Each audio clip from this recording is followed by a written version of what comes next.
මාර්ගෙට භද්‍රාවතී සුභද්‍රාවතී චන්ද්‍රාවතී රූපාවතී ඊලාවතී චන්ද්‍රාවතී ලියනවනේ මම. අගමේතිය මොකද භද්‍රාවතී සුභද්‍රාවතී කියන්නේ හින්දු බිසෝදනේ. මොවුන්ගේ ත්‍රිවිධ ඥාති සම්බන්ධතාවයක් කාලිංග දේශයේ කාලිංග චක්‍රවර්ති ශ්‍රී ජයගෝප කියන්නේ සොළි රජකෙනෙක් කොම්පුතා නිස්සංකමල්ල හින්දු ඔහුට ආරාධනා කරනවා ලංකාවට වරෙන් එන්නේ බුද්ධාගේ වැඳ ගන්නවා. වැඳගත්තට පස්සේ 1186 දී රාජ්‍යරුවන්ට පාලනය 1196 අවුරුදු 9ක් පාලනය කරනවා. මේ කාලය තුලදී සම්පූර්ණම අනිත් රජෙක් කවිලා මොහොම මරලා දානවා. ඉතිහාසයේ රජකම කියන්නේ කවුද? ඊටබහ පුතා 24යි උදේ රජයන් අවත මරලා දානවා. සම්පූර්ණ බිඳගත්නවා. 1212 දී නැවත පාලනයක් කරන පරාක්‍රම පාණ්ඩ්‍ය කුමාරයා ඔහුගේ පාලනය තිබෙන්නේ 1215 අවුරුදු 3යි. මේ කාලේ සම්පූර්ණ රාජධානි දුරවලයි. පාලක බොහොම දුරවල පාලකෙක් දැනගන්න දකුණු ඉන්දියා කාලිංග මාර්ග කොහොමද රුවල් නැව්වල උසස් දෙමළ හමුදා කරන් ගිහලා මන්නරම්පිටින් ගොඩබත රහසිගත වෙනවා. එළ රාජතුමා ජීවග්‍රහයන් අල්ල ගන්නවා. දසවත් දින මරලා දාලා මේක දිහා සියලු ඉවර ගන්නවා. රංගිදී මුතුනේ පරිගුවාගේ රුවල් නැනමකට පතා ගන්නවා. මේකට ගිනි කියනවා. ඉන්දියාව 3 මාසෙක ගිනි කියලා කොහොමද මේවා ඇයි අර ගහලා තියෙන්නේ ගිහින්? මම පෙන්නන්නේ ඉන්දියාව පිච්චිලානේ. තියෙන්නේ කණුනේ. ඒව මේ ඔක්කොම දී කණු සියරම පිච්චිලා තියෙන්නේ.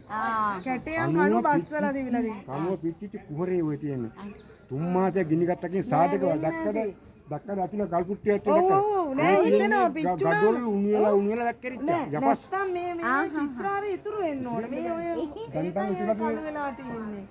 මේ ඔක්කොම ඒ ගල් කුට්ටි තමයි ඔව් ලී කණු සම්පූර්ණ කණු. කණු.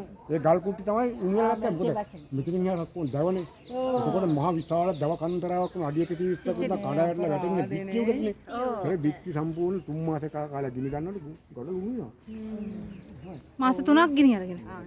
මේක විතරක් නෙමෙයි. ඕනේ රාජධානිය.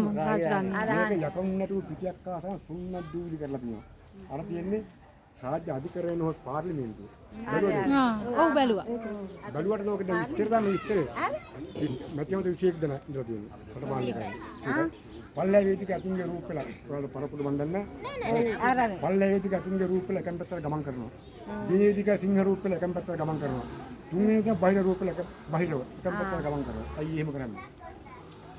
මහා පරාක්‍රම වරතුමා එකම අරමුණක් ඇති කරගෙන අතික් වාගේ ශක්තිය යොදාගෙන සිංහෙක් වාගේ පිටිතරව බාහිරවෙක් වාගේ මේ මාතෘගේ අංගලක්වත් කිසිම රටක නොදී පාලනය කරලා තියෙනවා. ආරක්ෂාව.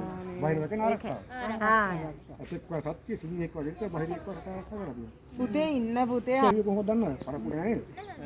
මේ නගරයේ ලස්සනම කාන්තාව. කූමත් කාන්තාව තෝරන්නේ මාලිගාව. එල්ලා සීසට ආභරණ බලන් දෙනවා. සීසට කියන්නේ මාල 64. කන් හිදී මුතු මේ පණිවු. මේවා මහා මාල 64 බලන් දෙන්නේ කිසිදු හාල් කුල්ලක් අතර. මම මේ පුහයිද ලුකුණන්න ඕන. මේ හාල් කුල්ලක් අරගෙන මේ කාන්තාව දින්දියක් ගමන්ටම පාත නගර පාත සම්දායවදී මොන හතියක් ආවත් ඔය ගහට නිදාගත්තා. නැත්නම් ගොඩ පිළිගන්න නිදාගත්තා. මේ හාල් කුල්ලන්න බැරි වුණා. නමුත් නවත එනවා ආපහු. බයිතුමා කල්පනා කරනවා මේ කාන්තාවගේ මේ හාල් කුල්ලෙන් හාල් හුඟක් මිලදී ගන්න තරම් අපේ රටේ අඩුපාඩු මිනිහෙක් නැහැ. රටේ තරම් සුවන් පෝෂිතයි මේ ලස්සන කාන්තාව. තනියම කොතන නිදාගත්තා කිසිම හිංසාවක් කරන්න තරම් අර මාලයක්වත් හොරකම් කරන්නේ නැහැ. ඌට තාම බල්ලා තියෙනවා. ඉතින් හැබැයි කාන්තාවට යම් කිසි කෙනෙක් කරදර කරා නම් දෙතිස් මහා දඬුවම්.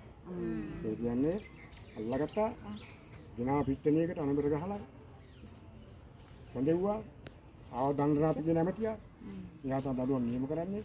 මහ ජනතාව කැඳෙව්වා බලා හිටපල්ලා අන්න දඬුවම දෙනවා. ඇහැට දැක්ක මිනිහ ජීවිතේට ආයේ අද වාගේ